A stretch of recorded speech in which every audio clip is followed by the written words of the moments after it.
اعوذ باللہ من الشیطان الرجیم، بسم اللہ الرحمن الرحیم۔ السلام علیکم، امید ہے کہ آپ سب خیریت سے ہوں گے۔ اللہ تعالیٰ نے سورۃ الفیل میں مسلمانوں کی رہنمائی کے لیے ایک واقعہ بیان کیا ہے جو حضرت محمد صلی اللہ علیہ وسلم کی ولادت سے چند دن پہلے پیش آیا۔ اسے تاریخ میں عام الفیل یعنی ہاتھیوں کا سال بھی کہا جاتا ہے۔ یہ واقعہ کچھ یوں ہے کہ ابراہہ یمن کا عیسائی حاکم تھا۔ حج کے دنوں میں اس نے دیکھا کہ لوگ بیت اللہ کا حج کرنے جاتے ہیں۔ اس نے اپنے لوگوں سے پوچھا، یہ لوگ کہاں جاتے ہیں؟ اسے جواب ملا، بیت اللہ کا حج کرنے جاتے ہیں۔ اس نے پوچھا، بیت اللہ کس چیز کا بنا ہوا ہے؟ بتانے والوں نے بتایا کہ پتھروں کا بنا ہوا ہے۔ ایک دفعہ پھر پوچھا کہ اس کا لباس کیا ہے؟ اسے بتایا گیا کہ ہمارے ہاں سے جو دھاری دار کپڑا جاتا ہے اس سے اس کی پوشاک تیار ہوتی ہے۔ ابراہہ عیسائی تھا۔ ساری بات سن کر اس نے کہا، مسیح کی قسم، میں تم لوگوں کے لیے اس سے اچھا گھر تعمیر کروں گا۔ اس طرح اس نے سرخ، سفید، زرد اور سیاہ پتھروں سے ایک گھر بنوایا۔ سونے اور چاندی سے اس کو سجایا۔ اس میں کئی دروازے رکھوائے، اس میں سونے کے پترے جڑوائے، اس کے درمیان میں جواہر لگوائے۔ اس مکان میں ایک بڑا سا یاقوت لگوایا، پردے لگوائے، وہاں خوشبوئیں سلگانے کا انتظام کیا۔ اس کی دیواروں پر اس قدر مشک لگایا جاتا تھا کہ وہ سیاہ رنگ کی ہو گئیں، یہاں تک کہ جواہر بھی نظر نہیں آتے تھے۔ پھر لوگوں سے کہا گیا، اب تمہیں بیت اللہ کا حج کرنے کے لیے مکہ جانے کی ضرورت نہیں رہی۔ میں نے یہیں تمہارے لیے بیت اللہ بنوا دیا ہے، لہٰذا اب تم اس کا طواف کرو۔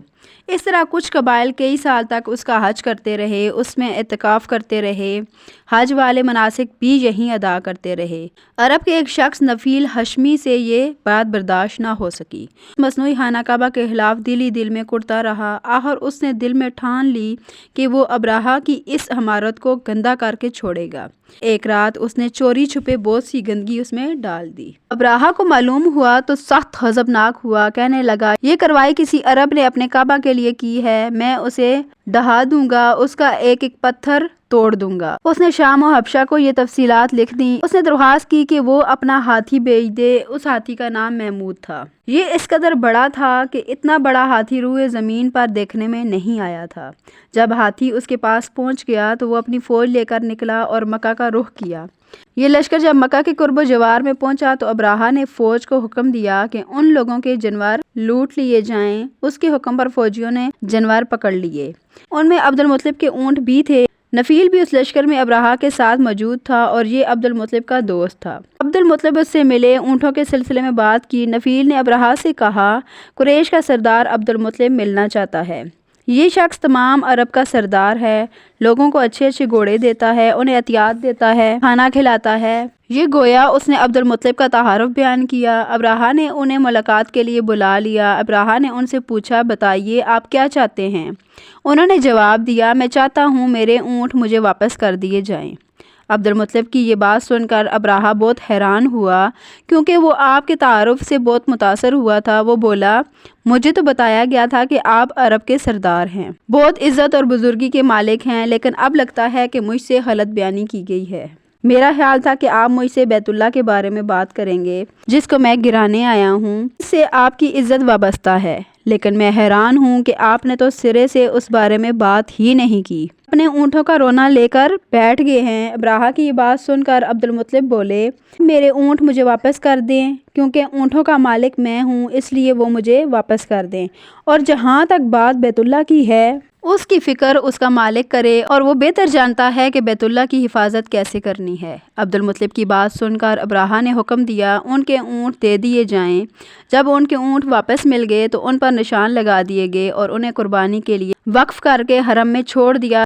پھر کوئی انہیں پکڑے تو حرم کا پروردگار اس پر غضبناک ہو۔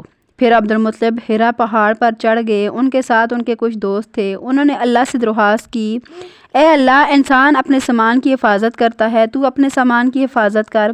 ادھر سے ابراہہ اپنا لشکر لے کر آگے بڑھا۔ وہ خود ہاتھی پر سوار لشکر کے درمیان میں موجود تھا۔ ایسے میں اس کے ہاتھی نے آگے بڑھنے سے انکار کر دیا۔ وہ زمین پر بیٹھ گیا۔ ہاتھی بانوں نے اسے اٹھانے کی پوری کوشش کی، لیکن وہ نہ اٹھا۔ انہوں نے اس کے سر پر ضربیں لگائیں، آنکھ چبوئے، مگر وہ کھڑا نہ ہوا۔ کچھ سوچ کر اس کا رخ یمن کی طرف کیا گیا تو وہ فوراً اس کی طرف چلنے لگا۔ جب اس کا رخ پھر مکہ کی طرف کیا گیا تو وہ پھر رک گیا۔ ہاتھی بانوں نے یہ تجربہ بار بار کیا۔ آخر ابراہہ نے حکم دیا، ہاتھی کو شراب پلائی جائے تاکہ نشے میں اسے کچھ ہوش نہ رہے اور ہم اسے مکہ کی طرف آگے بڑھا سکیں۔ چنانچہ اسے شراب پلائی گئی، لیکن اس پر شراب کا بھی کوئی اثر نہ ہوا۔ اسی کوشش کے دوران اچانک سمندر کی طرف سے اللہ تعالیٰ کی بھیجی ہوئی پرندوں کی ایک بڑی فوج نے حملہ کر دیا۔ وہ ٹڈیوں کے جھنڈ کی طرح آئیں۔ دوسری طرف عبدالمطلب مکہ میں داخل ہوئے، حرم میں پہنچے اور کعبہ کے دروازے کی زنجیر پکڑ کر ابراہہ اور اس کے لشکر کے خلاف فتح کی دعا مانگی۔ ان کی دعا کے الفاظ یہ تھے: اے اللہ، یہ بندہ اپنے قافلے اور اپنی جماعت کی حفاظت کر رہا ہے، تو اپنے گھر یعنی بیت اللہ کی حفاظت فرما، ابراہہ کا لشکر فتح حاصل نہ کر سکے۔ ان کی طاقت تیری طاقت کے آگے کچھ بھی نہیں۔ آج سلیب کامیاب نہ ہو۔ سلیب کا لفظ اس لیے بولا کہ ابراہہ عیسائی تھا اور سلیب کو عیسائی اپنے نشان کے طور پر ساتھ لے کر چلتے ہیں۔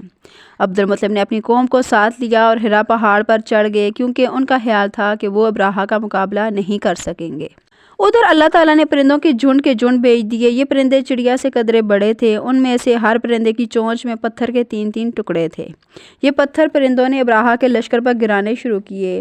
جو ہی یہ پتھر ان پر گرے تو ان کے ٹکڑے ٹکڑے ہو گئے، بالکل اسی طرح جیسے آج کسی جگہ اوپر سے بم گرایا جائے تو جسموں کے ٹکڑے اڑ جاتے ہیں۔ ابراہہ کا ہاتھی محمود البتہ ان کنکریوں سے محفوظ رہا، باقی سب تہس نہس ہو گئے۔ ابراہہ کے بارے میں مورخین نے لکھا ہے کہ جب جو کنکریاں اس کے جسم کے جس حصے پر لگتی وہ حصہ اس کے جسم سے الگ ہو کر گرتا چلا جاتا۔ وہ ایک عبرتناک موت مرا۔ اللہ تعالیٰ نے اپنے گھر کی حفاظت خوب کی۔ سبحان اللہ۔